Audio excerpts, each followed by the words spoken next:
ایک زمانے میں پاکستان کے قلب میں ایک شہزادی رہتی تھی جس کا نام آمنہ تھا۔ وہ صرف کوئی شہزادی نہیں تھی، وہ اپنی ذہانت، ہمدردی اور ایک ایسے جذبے کے لیے مشہور تھی جسے آسانی سے دبایا نہیں جا سکتا تھا۔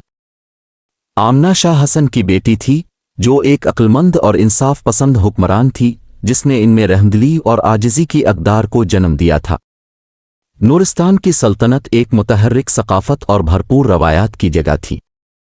آمنہ البتہ دوسری شہزادیوں سے مختلف تھی۔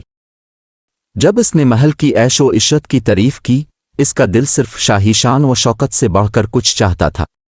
وہ اپنے لوگوں کی زندگیوں میں تبدیلی لانے اور مملکت میں مثبت تبدیلی لانا چاہتی تھی۔ ایک دن جب آمنہ نورستان کے ہلچل سے بھرے بازاروں میں ٹہل رہی تھی، اس نے عام لوگوں کی جدوجہد کو دیکھا۔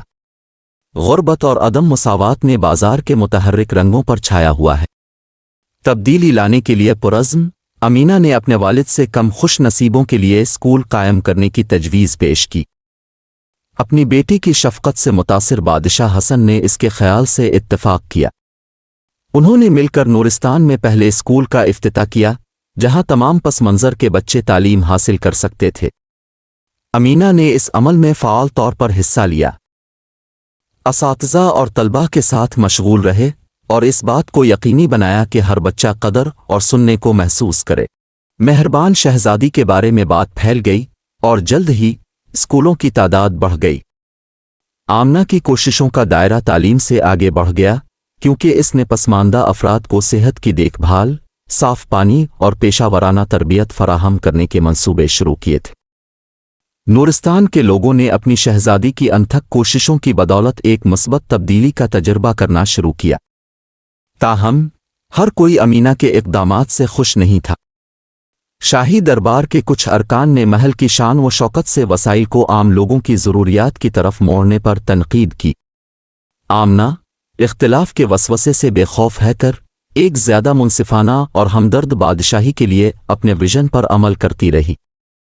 جیسے جیسے عوام میں شہزادی کے طور پر آمنہ کی شہرت بڑھتی گئی، اسی طرح اس کا اثر نورستان کی سرحدوں سے باہر بھی گیا۔ ہمسایہ ریاستوں نے گورننس اور سماجی انصاف کے معاملات پر ان سے مشورہ طلب کیا۔ آمنہ نہ صرف اپنے لوگوں کے لیے بلکہ دور دراز کے لوگوں کے لیے بھی امید اور الہام کی علامت بن گئی۔ امینہ اپنے لوگوں اور اپنے والد کی میراث کی حفاظت کے لیے پرعزم نے حریف مملکت کے ساتھ بات چیت کرنے کا فیصلہ کیا۔ اس کی سفارتی مہارت اور امن کے لیے غیر متزلزل عزم نے آنے والے تنازع کو ٹالا۔ ریاستوں کے درمیان افہام و تفہیم اور تعاون کو فروغ دینے کے لیے آمنہ کی کوششوں نے بین الاقوامی سطح پر اسے عزت بخشی۔ وہ سفارتکاری کی ایک روشنی بن گئی جس نے یہ ظاہر کیا کہ ہمدردی اور افہام و تفہیم میں طاقت پائی جاتی ہے۔ جیسے جیسے سال گزرتے گئے، آمنہ نورستان کی رہنمائی اور حکمت کے ساتھ کرتی رہی۔ ایک زمانے میں تنقید کا نشانہ بننے والی شہزادی ایک پیاری ملکہ بن گئی تھی جو اپنے لوگوں کی فلاح و بہبود کے لیے اپنی لگن اور مثبت تبدیلی لانے کی اس کی صلاحیت کے لیے قابل احترام تھی۔ بادشاہی اس کی حکمرانی میں نہ صرف دولت اور طاقت کے لحاظ سے بلکہ اپنے شہریوں کی خوشی اور بہبود کے لحاظ سے پروان چڑھی۔ اور یوں شہزادی آمنہ کی کہانی، جو ہمدرد اور بصیرت رکھنے والی رہنما تھی، نورستان کی تاریخ میں ایک لیجنڈ بن گئی۔ اس کی وراثت زندہ رہی، آنے والی نسلوں کو رحمدلی، ہمدردی اور سب کے لیے ایک بہتر دنیا کے حصول کی طاقت پر یقین کرنے کی ترغیب دیتی رہی۔